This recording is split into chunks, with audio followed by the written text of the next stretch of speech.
For the record, I don't care. CK, you wearing the same shirt 2 days in a row? Yeah, damn right I'm wearing the same shirt 2 days in a row. I woke up today knowing that it was a good idea to wear this shirt. What did we get?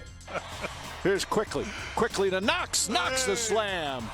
But CK, it's just preseason. I know it's preseason. Knox gets a good look, and Knox answers. Back-to-back threes for Knox on his last 2 attempts. We got the lineup we've been asking for. Minus Frankie. We miss you, Frankie. Get better, but I hope that Achilles is fine. But minus Frankie, we got the lineup we wanted. Emmanuel Quickie. I'm so hyped right now. I'm not even going to cut that out. I'm not cutting it out. I can't even sit down right now. I'm so hyped up. I know it's preseason, but this is bigger than that. And we're going to talk about that in a second. Run the intro.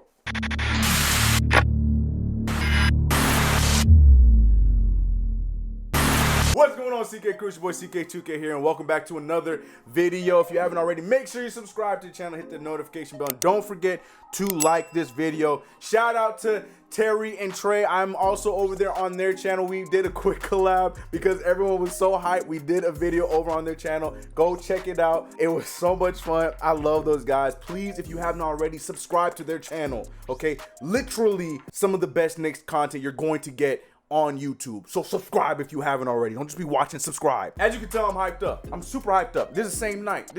You getting 2 videos of me wearing this shirt because I recorded both videos in the same day wearing this shirt. Okay, I ain't even apologizing for it. Well, I preface this by saying yes, for casual fanboy 85. I do realize this was a preseason game. I understand this was just a preseason game, but this is bigger than that, and we're going to talk about that. But we need to start off from the very beginning when things were not so great, and we saw that we were going to be missing some key players in Nerlens Noel, Frank Ntilikina, who else we missed? Oh, and Alec Burks were going to be out. But we also saw on the other side, the Cavaliers were going to be without damn near everybody on that team. Kevin Porter Jr., Colin Sexton, JaVale McGee, Kevin Love. They're missing a lot of their key players. And, well, with their frost-soft team, they were still able to give us a run for our money. We saw Mitchell Robinson start off the game atrociously. He was just not looking like himself. Quick 2 fouls. Just didn't look good to start off the game. On paper, Julius Randle and Elfrid Payton were leading us in our scoring. Well, kind of, while behind the scenes, RJ Barrett was doing his thing to the help of nobody. RJ Barrett literally reminds me of that 5th guy that goes in. I keep bringing back the 2K, but it's in the name, so you're just going to have to understand the 2K references. RJ Barrett's literally that guy that goes and plays rec with randoms. 2 of like the main players on that team know each other, so they only keep giving the ball back and forth between each other.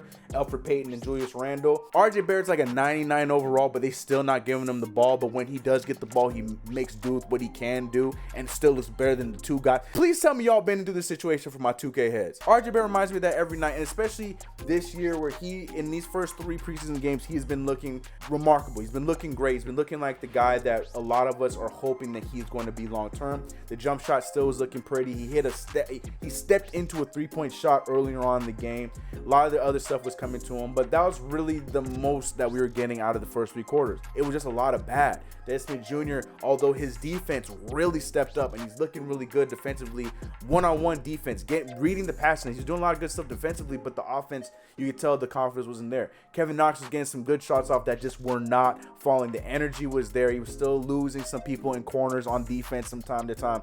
Obi Toppin was ho-hum. Like, the best thing about that first half and going into the 3rd quarter was we got to see Emmanuel quickly earlier on and RJ Barrett. Other than that, it was just a lot of nothing. I take it back. The other good thing that we were seeing, I don't know if I can get any of the clips, was Clyde. It was so good to have Clyde back because Clyde was on point. You can tell Clyde got a Twitter account that he checks regularly, or he has somebody checking for him, because he was talking about the fact that a lot of us are just not fans of Julius Randle being a part of the starting lineup and want him out of the starting lineup. Levi Randolph comes up short. Look at a triple team on him. Randle spins into a double team. This is why the fans go irate against Randle, folks. He literally dribbled right into trouble. Dribbled into a triple team. Facts. It was so good to hear Clyde again for the first time in 9 months. It was so refreshing. It was so needed. And stay up, Clyde. He was just a man of the people tonight. All that being said, that was really all of the positives that came out of this game for the first 3 quarters. Then the end of the 3rd quarter happened, and we saw the beginning of what was going to be what a lot of us wanted to see. Now, the lineup was originally Dennis Smith Jr., Emmanuel Quickley, Kevin Knox, Obi Toppin, and Mitchell Robinson. And we saw all of a sudden Dennis Smith Jr.'s game completely flip along with Kevin Knox. These two guys were all of a sudden who could not buy a bucket to save their lives to begin the game, were all of a sudden getting good shots and making those shots. We saw Immanuel Quickley living up to his initials, IQ. He played smart, drawing two really nice swipe up fouls that he thought were going to be shooting fouls, but if this were 2010, you'd probably get those. A lot of the things that Immanuel Quickley was doing was just next level. A lot of people worried that Immanuel Quickley could not be our lead point guard. A lot of people think that he is just solely going to be an off-ball scorer, but he showed that that was not the case. With 9.7 assists, he was out there playing really good basketball, and it wasn't just on the offensive end, it was on the defensive end. He was everywhere. It was just really nice to see Immanuel Quickley play the way that he played and bring the energy that was needed, because the energy was easily fed off by everyone else. Kevin Knox had a tremendous fourth quarter after having a ho-hum game 1 and game 2 and a very bad first half. He came in and looked like December 2018 Kevin Knox, Rookie of the Month Kevin Knox in the fourth quarter, hitting jump shots. We saw the Kevin Knox floater make its appearance back. So many different things from Kevin Knox's game that were just so, you know me, I've been fighting for this kid. I've been fighting for this kid to get the respect for so long. Mind you, this is only the third preseason game, but for this to come out, I knew it was there. A lot of us knew that it was still there, and we have to remember that he is just a kid and he is going to unlock that game at some point. I'm not going to sit here and say that this means that Kevin Knox is going to be an all-star caliber dude. No, but this just shows how valuable Kevin Knox can be for this team if he provides the energy he gave in that fourth quarter, as well as providing that offense that we know that he can do and that we've seen. The efficiency was there, 5 for 8 from the field. It was remarkable. It was really nice to see Kevin Knox doing this thing. RJ Barrett, like I said, was just steady the entire game, looking like RJ Barrett. But the real catalyst of this entire game was Immanuel Quickley and what he brought for this team. He was just a game changer on so many levels, and it was refreshing and so nice to see. I can only say that so many times, but it really, really was. The point of the matter was, Tom Thibodeau gave us the lineup we wanted to see, and that was a lineup of the kids. Immanuel Quickley, RJ Barrett eventually came in and subbed in for Dennis Smith Jr., Kevin Knox, Obi Toppin, and Mitchell Robinson. Obi Toppin, let's talk about Obi Toppin too. Obi Toppin was doing the stuff that we know that he's going to do, but the problem with Obi Toppin is he needs to be in a lineup that's going to help him win. Playing next to Julius Randle at the 5 is not a lineup that's going to help him win.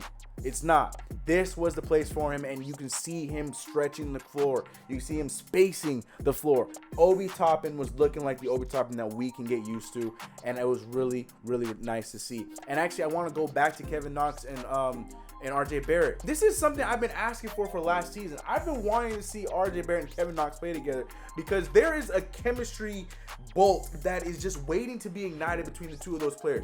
Kevin Knox, when's the last time we've seen anybody on the Knicks throw Lonzo Ball-esque passes down the court? Kevin Knox got the rebound and quickly moved that ball up to RJ Barrett, and back to the two of them. Their chemistry could be something special at some point with the Knicks. That is something that is yet to be untapped, but the two of them playing together is very, very fun at the two wings. And this is something that I was asking for last season, but unfortunately Kevin Knox had the season he had, and well, RJ Barrett was stunted the way he was stunted because of certain players I'm not going to keep mentioning on this video. There's something there that we really need to pay attention to with the two of them playing together. And maybe it has a lot to do with just that unit of them, Obi Toppin, Mitchell Robinson, and whether it's an IQ or Frank Ntilikina or whoever it may be.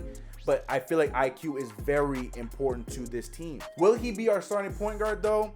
We got to settle down a little bit and realize that that's probably not going to be the case. It's probably still going to be Elfrid Payton. But there is so much room for IQ to go out there and steal minutes coming off the bench. Will he be our first point guard off the bench? That could be the case. That is a bit more realistic right now because of the way he showed himself off in not just this last game, but the game before. He earned the minutes he got in the last game, I mean, injuries aside, because of the way he played in game 2. Game 3, he upped that game, and now I cannot wait to see what happens tomorrow in game 4 against the Cleveland Cavaliers yet again. It's just exciting to see. It was just exciting to see the energy of that fourth unit. I guarantee that's not the last time we're going to see him before the season starts. Guarantee it. Which leads me to my last and final point going into this next game tomorrow, and then eventually the actual regular season next week. We need to free the kids. We saw it here tonight. The energy is different. The want is different. The hunger is different when these guys, they play for each other. We cannot say the same thing with Elfrid Payton, Julius Randle, and some of these other vets on the team. These guys play for each other. And I really feel like, Reggie Bullock did not play terrible to me. His shot just wasn't hitting, okay? I think an Austin Rivers slates in well with these guys. I think Alec Burks, who has been playing well in the first 2 games, we knew that this game was going to come where he couldn't play in this game 3 against the Cavaliers.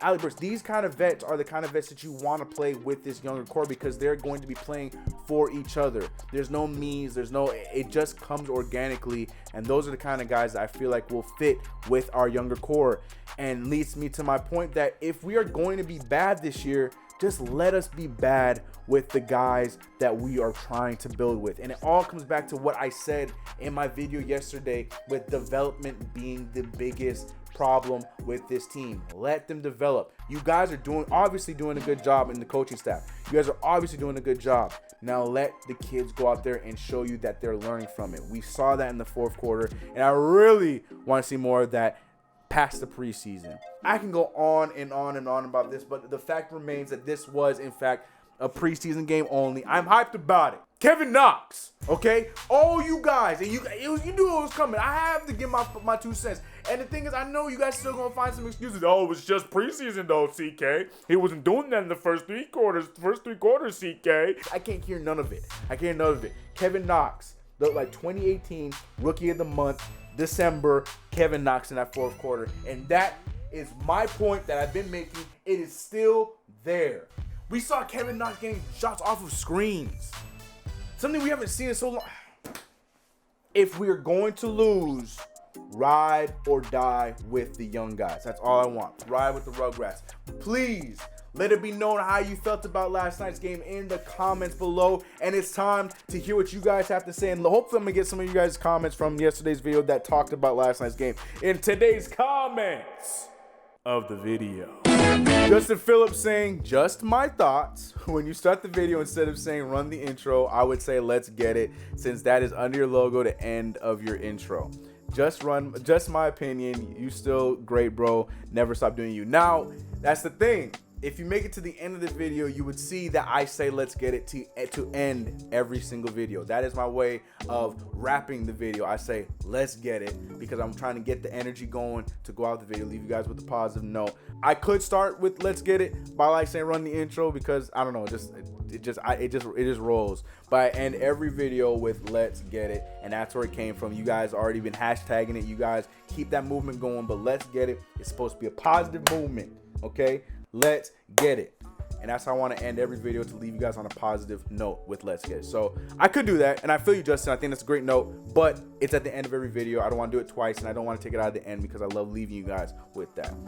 But yeah, appreciate the note, Justin. Appreciate it. Javier does. I like this video. To be honest, it was honest and true, even though I'm a Celtics fan. I support New York since I'm from New York. Okay, I appreciate you. I don't know how you became a Celtics fan, but I appreciate the love and support, and I'm going to leave it off on that comment right there. Appreciate all you guys' support as always. We're right around the corner from 20K. We're at 19,800. We're so close.